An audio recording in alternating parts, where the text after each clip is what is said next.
Hey Doris, what are you working on? I'm just putting the final touches on the December Explorers course, the Dickens and Christmas Carol and Victorian England. Wow, that's so cool. I love that picture. But I really delved into the Industrial Revolution and Queen Victorian and Dickens. Yeah, it's so festive. It really is. You know, do you remember a couple of years ago we went to like a Dickens fair? Oh yeah, the Dickens Christmas Fair. Yeah, we should really look into that. I should see if I can go this year. That would be so fun.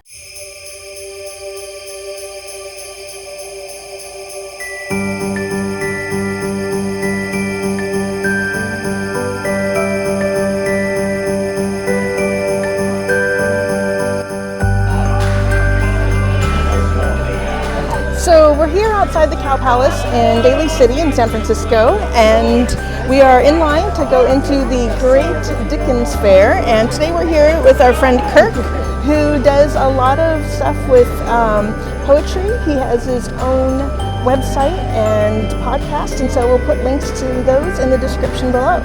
So here's the entrance, and as you see, we're being greeted by Santa or Father Christmas.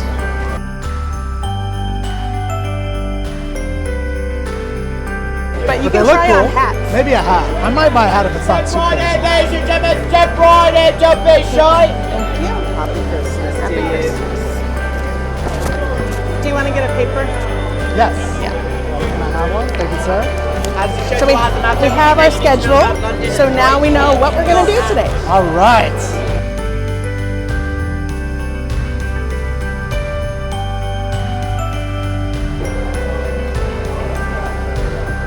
There's a little tiny suffragette over there wanting some votes for women. And then the other aisle, we saw some people trying to celebrate the temperance movement.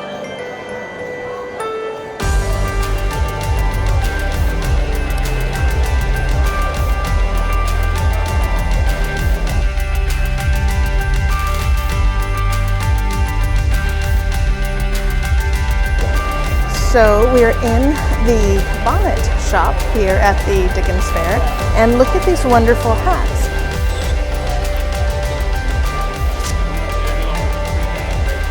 I like the bonnet. A nice red Christmas bonnet. Nothing else, you could get a cane and a cravat.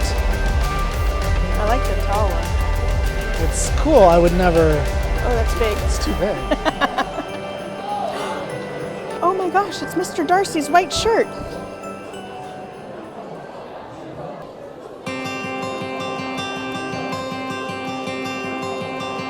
So we're inside the Great Dickens Fair, and behind me is Pennygraph's stage, and we are in Cratchit's yard. And on the stage behind me, they'll be presenting a lot of different stories from Dickens' A Christmas Carol throughout the day. So we'll try to get some footage so you can see the ghosts of Christmas past, present, and future. Merry Christmas, Uncle, and God bless you. Hello.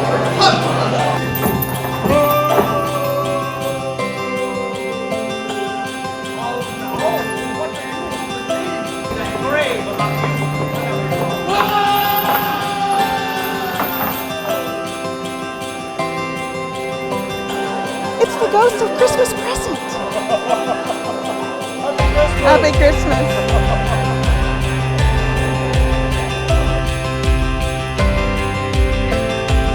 This is my home place. So this is the CD Dock area, Okay. and there's usually some revelry going on about, and this is where we get some of the shanty tunes sung down at the stage at the end. This is where all the fun happens. This is where all the fun happens. No man, this is the under the boat of the Titanic. Yes. People are dancing and partying, and everyone upstairs is hoity-toity and no fun and manners and backstabbing.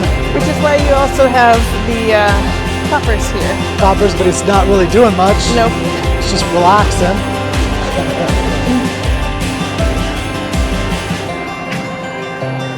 So a nice Oh, this is the Christmas one. tradition that we have in the Christmas Carol are the chestnuts roasting on the fire in the Cratchit home.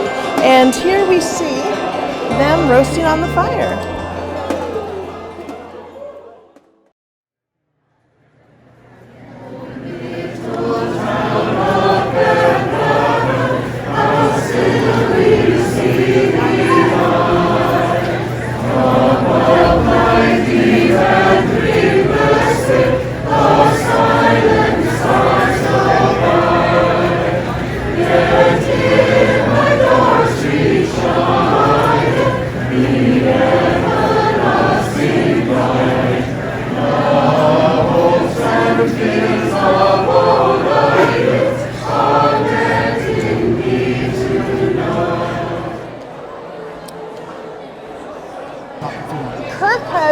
literary magazine called the Troubadour, and he specializes in poetry.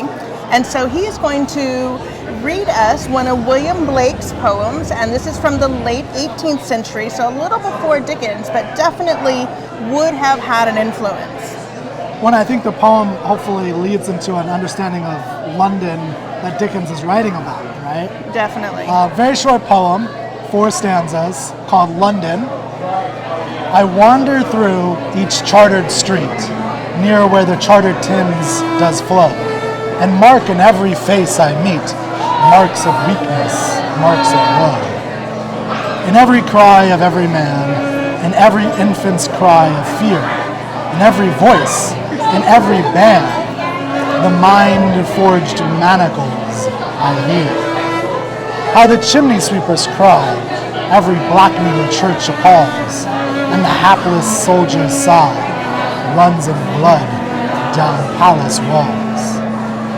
But most through midnight streets I hear how the youthful harlots curse, blasts the newborn infant's terror, and blights with plagues the marriage hearse.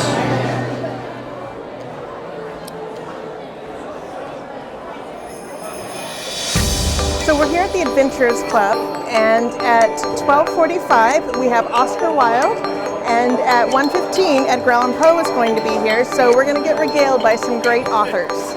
And there's Mr. Wilde right there. He's just walked by. We'll be exploring a different side of Victorian writing. We're all a great fan of our tales, but we're also a fan of seeing them twisted just a bit, of seeing things turned on their heads a bit, of people made mock of in creative ways, or of exposing certain aspects of our society that are perhaps normally brushed under the rug. Good evening, ladies and gentlemen, and Americans. 4 days ago, I was asked to recite for the Chislehurst Townswomen's Guild, and the poem that I chose for recitation elicited such an extreme negative reaction that I thought I'd read it again for you all here today.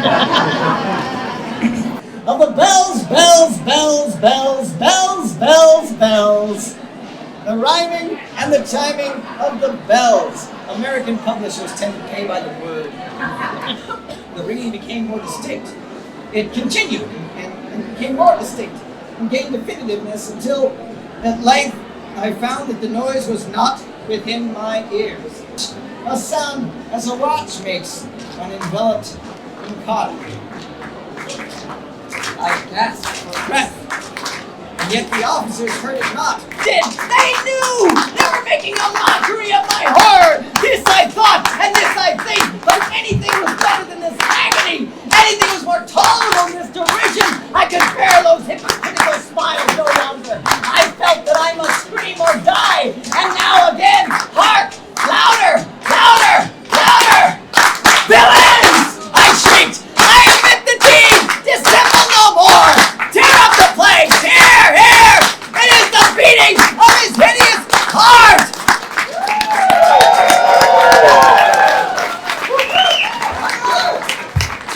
Welcome. Here. Ladies and gentlemen, Oscar Wilde!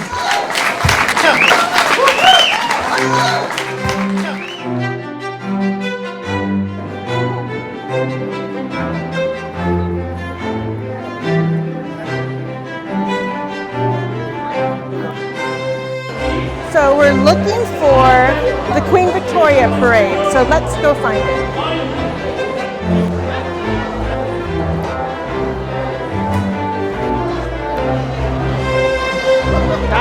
It's way down there. So they can only go back up.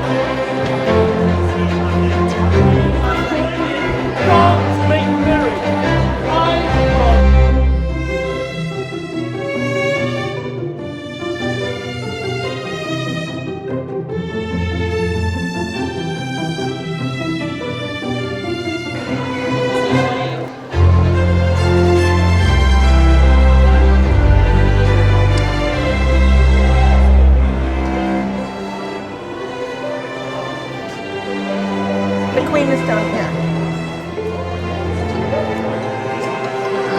So she's singing right now. You can sort of squeeze in and see. Yeah. We found the Queen and she's singing in the choir.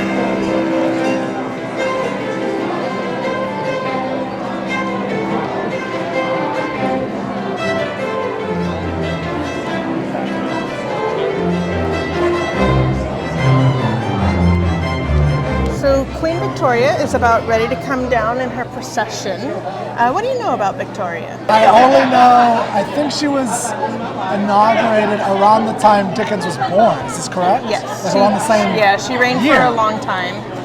62 years? Yeah. Yeah. Not a Queen Victoria expert, Yeah. for sure. But I do know she reigns over the longest period of peace for a long time in human history. Definitely. And a couple of little trivia facts. She proposed to Albert, Ooh. which was very Very forward in those days. 18, Yes. when was this? 1840. 40s, Around okay. there, I think. And they were only married for 22 years. He died quite young. Okay. And she wore black pretty much the rest of her life. She was so distraught.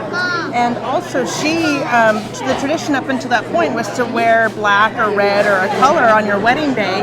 And she wore white. And that created a new tradition, which is why we now wear white wedding dresses on our wedding Really? days because of Victoria. Prior to that, it was all just full color. I did not realize that. Yeah. So let's watch the Queen.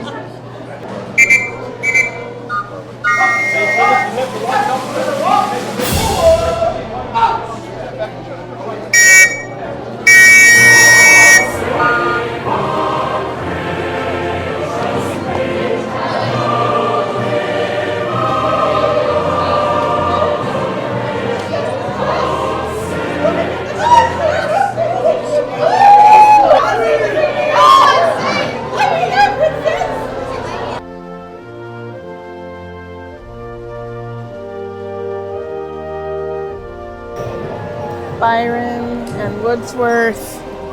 Look at how beautiful this volume is.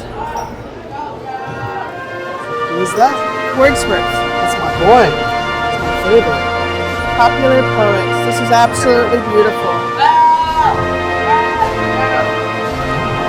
This might have to come home with me. No, that's coming home with me. I'll fight you for it. Fight you for it.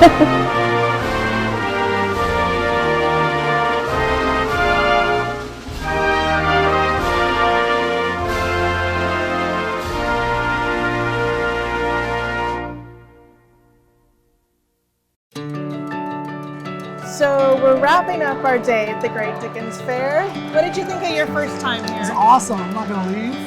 I'm gonna stay around until every day. It's a blast. It is a lot of fun. Did you learn anything? I learned that Edgar Allan Poe, if the actor was accurate, was an extraordinarily passionate reader. Oh my gosh, that was The reading amazing. that Edgar Allan Poe did of his own work was very vim and vigor and fire. So It is. I didn't expect that from the melancholy person. I don't know why the actor chose that. I don't know enough. I know a little bit about his life. That may be one of the best things that I leave here with today is that Yeah. image of Poe. That and this hat for me. I got this hat. New hat. New hat. It was a great day. If you are in the Bay Area around Christmas time, it starts the weekend before Thanksgiving and goes all the way through December, right before Christmas. Definitely check out the Great Dickens Fair. It is just so fun to immerse yourself in this world. See Dickens read his own stories, see Oscar Wilde and some other writers, do a little shopping for Christmas, have some great food. It's just been a great day, and I really appreciate you coming over and sharing it with us. It's a blast. And Kirk has a literary magazine called the Troubadour. We'll put links to that in all of our descriptions about this fair, and check him out on there. He does some amazing work with poetry. Well, that was all in one day. We flew here in the morning, and now we're back at the airport in San Francisco and flying home. A fantastic day at the Great Dickens Fair, but I'm exhausted, and I can't wait to take a little nap on a plane and then get to bed.